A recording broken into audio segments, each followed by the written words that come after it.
ഇന്നത്തെ നമ്മുടെ റെസിപ്പി എന്ന് പറയുന്നത് വളരെ സിമ്പിളായിട്ട് കുറഞ്ഞ ചേരുവകൾ കൊണ്ട് ശരിക്കും ഒരു 5 മിനിറ്റിലൊക്കെ നമുക്ക് തയ്യാറാക്കി എടുക്കാവുന്ന നല്ലൊരു പലഹാരമാണ്. ഇത് രാവിലെ ബ്രേക്ക്ഫാസ്റ്റ് ആയിട്ടോ അതല്ലെങ്കിൽ വൈകുന്നേരം ചായയുടെ കൂടിയോ അതല്ലെങ്കിൽ കുട്ടികൾക്ക് സിമ്പിളായിട്ട് കഴിക്കാനൊക്കെ ഉണ്ടാക്കി കൊടുക്കാൻ വളരെ നല്ലതായിട്ടുള്ളതാണ്. ഇന്നത്തെ റെസിപ്പി നിങ്ങൾക്ക് ഇഷ്ടപ്പെടുവാണെങ്കിൽ ലൈക്ക് ചെയ്യുക. ചാനൽ ആരെങ്കിലും പുതിയതായിട്ട് ഇന്ന് കാണുന്നുണ്ടെങ്കിൽ ഒന്ന് സബ്സ്ക്രൈബ് ചെയ്തിട്ട് അതിൻ്റെ തൊട്ടടുത്തേ കാണുന്ന ബെല്ലൈക്കണിൽ കൂടി ക്ലിക്ക് ചെയ്യുക കേട്ടോ. അപ്പോൾ എങ്ങനെയാണ് തയ്യാറാക്കി എടുക്കുന്നതെന്നുള്ളത് നോക്കാം. ഈ ഒരു റെസിപ്പിക്ക് പ്രധാനമായിട്ട് നമ്മൾ ഉപയോഗിക്കുന്നത് മുട്ടയാണ് കേട്ടോ. അപ്പോൾ ഈ ഒരു സ്നാക്ക് ഞാനിപ്പോൾ 3 മുട്ട വെച്ചിട്ടാണ് ചെയ്തെടുക്കുന്നത്. അപ്പോൾ ഒരു ബൗളിനകത്തോട്ടേക്ക് 3 മുട്ട പൊട്ടിച്ചൊഴിച്ചിട്ട് ഇതിലോട്ടൊരു 2 പിഞ്ച് മാത്രം മഞ്ഞൾപ്പൊടി ചേർക്കാം. അതിൻ്റെ കൂട്ടത്തിൽ ഞാനൊരു 1/4 ടീസ്പൂൺ അളവിൽ മാത്രം കുരുമുളക് പൊടി ചേർക്കുന്നുണ്ട്. അപ്പോൾ കൂടുതൽ വേണമെന്നുണ്ടെങ്കിൽ കൂടുതൽ ഉപയോഗിക്കാവുന്നതാണ്. അതുപോലെ ആവശ്യത്തിനുള്ള ഉപ്പ് കൂടി ചേർക്കാം. അടുത്തതായിട്ട് ഇതിലോട്ട് ഏകദേശം 1 ടേബിൾ സ്പൂൺ അളവിൽ ക്യാരറ്റ് ചെറുതായിട്ട് പൊടിയായിട്ട് അരിഞ്ഞെടുത്തിട്ടുള്ളതാണ്. അതിൻ്റെ കൂടി നമുക്കതുപോലെ സവാള അരിഞ്ഞത് ചേർക്കാം. എല്ലാം നല്ല കനം കുറഞ്ഞിട്ട് വേണം അരിഞ്ഞെടുക്കാൻ വേണ്ടിയിട്ട്. പിന്നെ അടുത്തതായിട്ട് നമ്മൾ ചേർത്ത് കൊടുക്കുന്നത് 1 ടേബിൾ സ്പൂൺ അളവിൽ തന്നെ സ്പ്രിംഗ് ഓനിയനാണ്. അപ്പോൾ ഇതൊക്കെ നിങ്ങൾക്ക് ഇഷ്ടമുള്ള വെജിറ്റബിൾസ് ഒക്കെ ഉപയോഗിക്കാം. ക്യാബേജ് വേണമെങ്കിൽ ക്യാബേജ് ചേർക്കാം. ഞാൻ ക്യാബേജ് ചേർക്കുമ്പോൾ നമുക്ക് ക്യാബേജിൻ്റെ ആ ഒരു ടേസ്റ്റാണ് വല്ലാതെ അങ്ങ് മുന്നിട്ട് നിൽക്കുന്നത്, അതുകൊണ്ടാണ് ഒഴിവാക്കിയിട്ടുള്ളത് കേട്ടോ. അപ്പോൾ ആ ഒരു ടേസ്റ്റ് ഇഷ്ടമാണെങ്കിൽ നിങ്ങൾക്ക് 1 ടേബിൾ സ്പൂണിനടുത്ത് പൊടിയായിട്ട് അരിഞ്ഞിട്ടുള്ള ക്യാബേജ് കൂടി ഉപയോഗിക്കാവുന്നതാണ്. എന്നിട്ട് ഒരു വിസ്ക് വെച്ചിട്ട് നന്നായിട്ട് മിക്സ് ചെയ്ത് കൊടുക്കുക. എല്ലാം നന്നായിട്ട് യോജിച്ച് വരുന്ന രീതിയിൽ ഉപ്പൊക്കെ നോക്കി അഡ്ജസ്റ്റ് ചെയ്യാം. പച്ചമുളക് വേണമെങ്കിൽ പച്ചമുളക് ഉപയോഗിക്കാം കേട്ടോ. ഇനി ഇതിലോട്ട് ഞാൻ 3 ടേബിൾ സ്പൂൺ പാലാണ്, അതായത് 1 മുട്ടയാണ് നിങ്ങൾ ചേർക്കുന്നതെങ്കിൽ 1 ടേബിൾ സ്പൂൺ പാൽ. ഇപ്പം ഞാൻ 3 മുട്ട ചേർത്തുകൊണ്ട് 3 ടേബിൾ സ്പൂൺ പാൽ ഒഴിച്ചു കൊടുത്തിട്ടുണ്ട്. ആ ഒരു കണക്ക് പറഞ്ഞത് നിങ്ങൾ കൂടുതൽ അളവിൽ ചെയ്യുന്നുണ്ടെങ്കിൽ നിങ്ങൾക്ക് ഈ ഒരു മെത്തേഡിൽ ചെയ്തെടുക്കാവുന്നതാണ്. അപ്പോൾ നല്ല രീതിയിൽ റെഡിയാക്കി എടുക്കാൻ കഴിയും. നന്നായിട്ട് മിക്സ് ചെയ്യാം. അപ്പോൾ നല്ല സ്പൈസി ആയിട്ട് ഇഷ്ടമുള്ളവർക്ക് നന്നായിട്ട് പച്ചമുളക് ചേർക്കാം. ഞാനിപ്പോൾ കുഞ്ഞിനൊക്കെ കൊടുക്കേണ്ടതുകൊണ്ട് പച്ചമുളക് ഒഴിവാക്കിയിട്ടുള്ളതാണ്. ഇനി ഒരു പാൻ വെച്ച് ഒന്ന് ചൂടാക്കി എടുത്തിട്ട് ഇതിലോട്ട് ഒന്നുകിൽ എണ്ണ അതല്ലെങ്കിൽ ബട്ടർ ഇതല്ലെങ്കിൽ ഒലിവ് ഓയിലിൽ ചെയ്യാം. ഏതാണ് നിങ്ങൾക്ക് സൗകര്യം, ഏതാണോ നിങ്ങൾക്ക് ഇഷ്ടം അതിനനുസരിച്ചിട്ട് ഉപയോഗിക്കാം കേട്ടോ. ബട്ടർ ആണെങ്കിൽ ഒന്നുകൂടി നല്ലതാണ്. അപ്പോൾ ഇനി ഇത് നന്നായി ചൂടായി വന്നതിന് ശേഷം ഒരു തവിയിലോട്ട് ഞാനിപ്പോൾ ബാറ്റർ എടുത്തിട്ട് കുറച്ചായിട്ട് ഒഴിച്ചു കൊടുക്കുകയാണ്. ആദ്യത്തെ ഒരു ബാച്ച് ഒഴിച്ചു കൊടുത്തതിന് ശേഷം നന്നായിട്ടൊന്ന് ചുറ്റിച്ചു കൊടുക്കുക. നമ്മുടെ പാൻ നന്നായിട്ടൊന്ന് ചുറ്റിച്ചു കൊടുക്കുക. എന്നിട്ട് വളരെ കുറഞ്ഞ സെക്കൻഡ് മാത്രം ഒന്ന് അടച്ചു വെച്ചാൽ മതി. നമ്മൾ ഓംലെറ്റ് തയ്യാറാക്കിയെടുക്കുമ്പോൾ വളരെ കുറഞ്ഞ സമയം മതിയല്ലോ. അപ്പോൾ അതുപോലെ തന്നെ നമ്മളൊന്ന് അടച്ചു വെച്ചിട്ട് ചെറുതായിട്ടൊന്ന് വളരെ കുറഞ്ഞ സെക്കൻഡ് ഒന്ന് കുക്ക് ചെയ്തെടുക്കാം. അപ്പോൾ ഇത് ചെറുതായിട്ട് കുക്കായിട്ട് വരാൻ തുടങ്ങുന്ന ആ ഒരു സമയം തന്നെ നിങ്ങൾക്ക് ഇതിലോട്ട് പഞ്ചസാര ഇതുപോലെ വെതറി കൊടുക്കാം. പൊടിച്ച പഞ്ചസാരയല്ല, അല്ലാതെ തന്നെയാണ് ചേർക്കുന്നത്. കുറച്ച് പഞ്ചസാര ഇതിൻ്റെ മുകളിലൂടെ വെതറിയിട്ട് അതിൻ്റെ കൂട്ടത്തിൽ നമ്മൾ ചീസാണ് ചേർക്കുന്നത്. ഇതിപ്പോൾ ഞാൻ ഉപയോഗിക്കുന്നത് സാൻഡ്വിച്ച് ചീസാണ്. നമ്മൾ സാധാരണ സാൻഡ്വിച്ച് സ്ലൈസ് ചീസ് വെക്കാറുണ്ടല്ലോ, അതൊന്ന് മുറിച്ചെടുത്തിട്ട് അതാണ് ചേർക്കുന്നത്. അപ്പോൾ ഈ ഒരു ചീസ് തന്നെ വേണമെന്നില്ല, നിങ്ങൾക്ക് ഇതിന് പകരം മൊസറല്ല ചീസ് ഉപയോഗിക്കാം, അതല്ലെങ്കിൽ ചെദാർ ചീസ് ഉപയോഗിക്കാം, അല്ലെങ്കിൽ ഞാൻ ഉപയോഗിച്ച ഈ സാൻഡ്വിച്ച് ഉപയോഗിക്കാം. അതല്ലെങ്കിൽ ഇതൊന്നുമല്ല, ഈ ചീസ് നിങ്ങളുടെ കയ്യിലില്ല എന്നാണെങ്കിൽ ഇതിന് പകരം നിങ്ങൾക്ക് മയണൈസ് കയ്യിലുണ്ടെങ്കിൽ അത് ഉപയോഗിക്കാവുന്നതാണ് കേട്ടോ.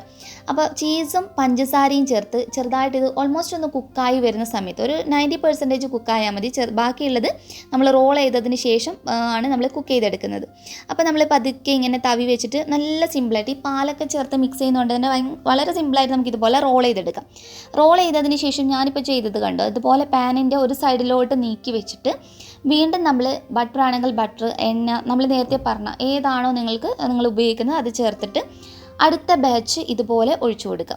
അപ്പോൾ അടുത്ത ബാച്ച് ഞാനിപ്പോൾ ഒഴിച്ചു കൊടുക്കുന്നുണ്ട്.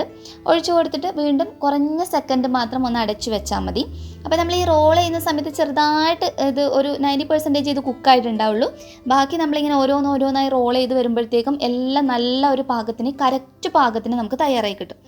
അപ്പം ഞാൻ ഇതിലോട്ടും കുറച്ച് പഞ്ചസാര വെതറി കൊടുക്കുന്നുണ്ട്.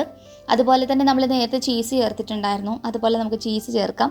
അപ്പോൾ നിങ്ങൾക്ക് ഒറിഗാനോൻ്റെ ഫ്ലേവർ ഇഷ്ടമാണെങ്കിൽ നമ്മൾ മുന്നേ കാണിച്ചിട്ടൊക്കെ ഉണ്ടായിരുന്നു ഒറിഗാനോ. ഇപ്പോൾ സൂപ്പർ മാർക്കറ്റിൽ നിന്നൊക്കെ നമുക്ക് വാങ്ങിക്കാനൊക്കെ കിട്ടുമല്ലോ, അത് വേണമെങ്കിൽ അത് ഉപയോഗിക്കാം. ഞാനിപ്പോൾ ഒറിഗാനോ ഒന്നും ചേർത്തിട്ടില്ല. അപ്പോൾ ഈ ഒരു നിങ്ങൾ മയണൈസാണ് ചേർക്കുന്നതെങ്കിൽ ഇതൊന്ന് ചെറുതായിട്ട് കുക്കായി വന്നതിന് ശേഷം ചേർക്കുക കേട്ടോ. കുറച്ച് അത്യാവശ്യം നന്നായിട്ട് കുക്കായി വന്നതിന് ശേഷം ചേർക്കാം.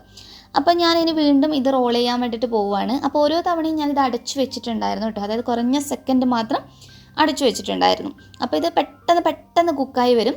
അപ്പോൾ ഇങ്ങനെ നീക്കി കൊടുത്തിട്ട് ബാക്കിയുള്ള ബാറ്റർ നമ്മളിതുപോലെ ഒഴിച്ചു കൊടുക്കും. ഇങ്ങനെ ചെയ്യുമ്പോൾ നമുക്ക് നല്ല തിക്കായിട്ടുള്ള ഒരു എഗ് റോളായിട്ട്, ചൈനീസ് സ്റ്റൈലിലുള്ള ഒരു തിക്ക് എഗ് റോളായിട്ടാണ് നമുക്ക് കിട്ടുക. അപ്പോൾ ഇത് സാധാരണ സ്ട്രീറ്റ് ഫുഡായിട്ടൊക്കെ, ചൈനീസ് സ്ട്രീറ്റ് ഫുഡായിട്ടൊക്കെ സെർവ് ചെയ്യുന്ന നല്ലൊരു, ശരിക്കും കഴിക്കാൻ കാണുമ്പോൾ നമുക്ക് നല്ല സിമ്പിളാണെന്ന് തോന്നുന്നു, അതുപോലെ കഴിക്കാൻ നല്ല ടേസ്റ്റാണ് കേട്ടോ. അപ്പോൾ ഞാൻ ഇതിനകത്ത് എക്സ്ട്രാ കുറച്ച് പഞ്ചസാരയും ചീസും അതുപോലെ തന്നെ ഇനി നമ്മൾ അടുത്ത ഈ ഒരു ലെയറിനകത്ത് ഞാൻ കുറച്ച് ചില്ലി ഫ്ലേക്സ് കൂടി, നമ്മുടെ വറ്റൽ മുളക് ചതച്ചത് കൂടി ചേർക്കുന്നുണ്ട്. അപ്പോൾ ഞാൻ നേരത്തെ പറഞ്ഞതുപോലെ ചില്ലി ഫ്ലേക്സ് ആണ് ഞാൻ ഇനി അടുത്തതായിട്ട് ഇതിലോട്ടേക്ക് ചേർക്കാൻ പോകുന്നത്. അത്യാവശ്യം നന്നായിട്ട് ചേർക്കുന്നുണ്ട്. ആ ഒരു അടുത്ത 2 ലെയറും ചില്ലി ഫ്ലേക്സ് നന്നായി ചേർക്കുന്നുണ്ട്. അപ്പോൾ നിങ്ങൾക്ക് വേണമെങ്കിൽ പച്ചമുളക് കൂടുതലായി ചേർക്കുന്നുണ്ടെങ്കിൽ ചില്ലി ഫ്ലേക്സ് ഒഴിവാക്കാം കേട്ടോ. അപ്പോൾ അതൊക്കെ നിങ്ങളുടെ ഇഷ്ടത്തിനനുസരിച്ച് അഡ്ജസ്റ്റ് ചെയ്യാം. സാധാരണ സ്ട്രീറ്റ് ഫുഡ് സ്റ്റൈലിൽ ചൈനീസ് എഗ് റോൾ ചെയ്യുമ്പോൾ ഇതിനകത്ത് ചീസും അതുപോലെ തന്നെ ഈ ചില്ലി ഫ്ലേക്സ്, ഷുഗർ ഇതൊന്നും ചേർക്കാറില്ല. ഞാൻ എൻ്റെതായ രീതിയിൽ ചെറിയ മാറ്റം വരുത്തി ചെയ്തിട്ടുള്ളതാണ് കേട്ടോ. കാരണം ഇങ്ങനെ ചെയ്തപ്പോൾ കുഞ്ഞിനൊക്കെ കഴിക്കാനാണെങ്കിലും ഒത്തിരി ഇഷ്ടമുണ്ടായിരുന്നു. കാരണം ഇതിനൊരു വേറെ തന്നെ ഫ്ലേവറായി.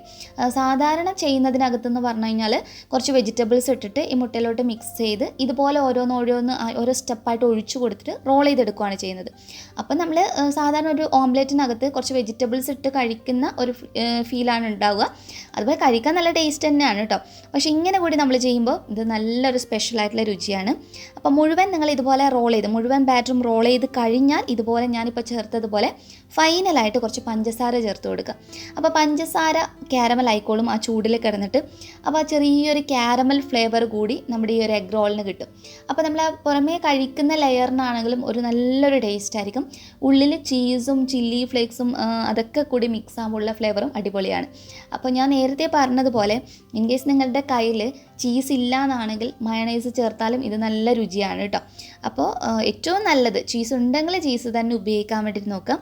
അതുപോലെ വെജിറ്റബിൾസ് കുട്ടികൾക്ക് ഇഷ്ടമുള്ള അവർക്ക് കുറച്ചുകൂടി നല്ലതായിട്ടുള്ള വെജിറ്റബിൾസൊക്കെ ഉൾപ്പെടുത്തിയിട്ട് നമ്മൾ രാവിലെ ബ്രേക്ക്ഫാസ്റ്റൊക്കെ ആയിട്ട് കൊടുക്കുകയാണെങ്കിലും വളരെ നല്ലതായിട്ടുള്ളതാണ്. നമ്മൾ ഓയിൽ ഫ്രൈ ചെയ്തിട്ട് കൊടുക്കുന്ന സ്നാക്സിനെക്കാളും എന്തുകൊണ്ടും നല്ലതാണ് വൈകുന്നേരങ്ങളിലൊക്കെ കൊടുക്കാനാണെങ്കിലും.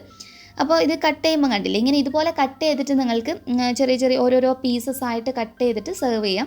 അപ്പോൾ കാണാനും ഇത് നല്ലൊരു ഭംഗിയാണ്. നമ്മൾ സെർവ് ചെയ്യുന്ന സമയത്തൊക്കെ നമുക്ക് പെട്ടെന്ന് തന്നെ നല്ലൊരു ഹെവി ആയിട്ട് കഴിച്ചിട്ടുള്ളൊരു ഫീലുമാണ്. അപ്പോൾ എല്ലാവരും ഒരു തവണയെങ്കിലും തീർച്ചയായിട്ടും ഉണ്ടാക്കി നോക്കുക.